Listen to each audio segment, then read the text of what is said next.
Classification of epithelial tissue.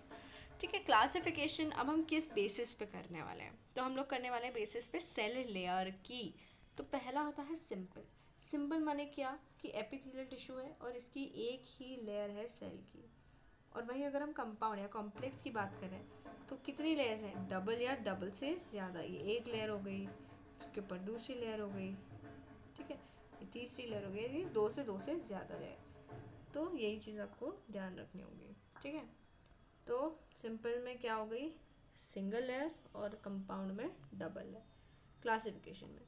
ठीक है, अब सिंपल एपिथेलियल टिश्यू भी टाइप्स का होता है। अब अगर हम सिंपल की बात कर रहे हैं तो यानी कि कितनी लेयर है, लेयर तो एक है। अब उसमें वे एक लेयर में भी हम किस बेसिस पे डिफरेंशिएट करेंगे, हम डिफरेंशिएट करेंगे on the basis of shape, on the basis of shape.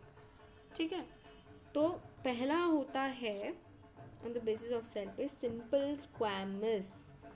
ठीक है, यानी कि एक लेयर होगी तो सिंपल बोलेंगे, पर उसमें भी पहला हो गया स्क्वैमस। क्या हो गया,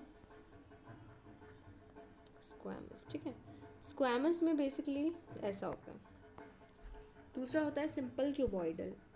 तीसरा होता है, इसके बारे में डिटेल में पढ़ाऊंगी मैं, सिंपल कॉलमनर। चौथा होता है स्यूडो स्ट्रैटिफाइड। इन सब के बारे में आपको पढ़ना पड़ेगा। ठीक है, अरे यार ये क्या हो रहा है, चलो आगे देखें। तो सिंपल कॉलमनर, स्यूडो स्ट्रैटिफाइड, थोड़े नाम प्रॉब्लम होगा बट जब आप इसको डिटेल में पढ़ाऊंगी तो आपको याद हो जाएंगे, है ना। अब आते हैं on the basis of stretching. तो दो जब होते हैं, दो लेयर हैं, तो शेप तो कैसा ही होगा, दो लेयर है तो शेप ऐसा ही होगा। तो हम इस टाइम पे किस फॉर्म पे बेस पे डिवाइड करने वाले हैं, हम करने वाले हैं on the basis of stretching ability. Stretching ability means how flexible it is. तो first on the basis of flexibility it is only of two types. The first is stretchable, which could be which is very elastic in nature, and second is non-stretchable. When we're talking about stretchable, it is in the form of transitional. It is in the form of transitional. Transitional also we have studied in किसके form में हमने पढ़ा था, एक junction which is interdigitation junction epithelial tissue का, जो हमने पढ़ा था।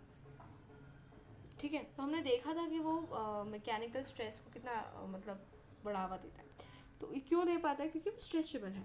तो पहली एबिलिटी जब हम कंपाउंड या कॉम्प्लेक्स एपिथेलियल में पढ़ रहे हैं, यानी कि दो लेयर हैं, उससे ज़्यादा लेयर हैं, तो हम पहला पढ़ रहे हैं on the basis of stretchability. और स्टेबिलिटी में सबसे पहले कौन सा, ट्रांजिशनल है।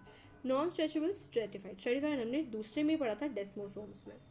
ठीक है, तो डेस्मोसोम्स क्या देखा था हमने, कैसा होता था डेस्मोसोम, ऐसा होता था, बीच में एक प्रोटीन प्लेट होता था और इधर होते थे ट्यूनोफाइब्रिल्स होते थे। ठीक है, ट्यूनोफाइब्रिल्स होते थे, प्रोटीन प्लेट होता था, और ये क्या करता था भाई, ये सीमेंटिंग करता था। सीमेंट कभी भी स्ट्रेच नहीं हो सकती, इसलिए नॉन स्ट्रेचेबल है स्ट्रेटिफाइड एपिथेलियल टिश्यू।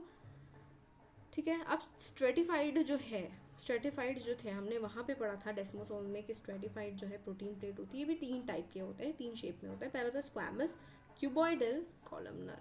ठीक है, मतलब सिंपल है, स्क्वायर के शेप में हो सकता है, थोड़ा क्यूब के शेप में हो सकता है, या इस तरीके से कॉलम लाइक शेप में हो सकता है। तीनों ऑलमोस्ट सिमिलर ही होता है, बट आपको बस याद रखना होता है। ठीक है, अब हम एक एक करके पढ़ेंगे नेक्स्ट वीडियो में।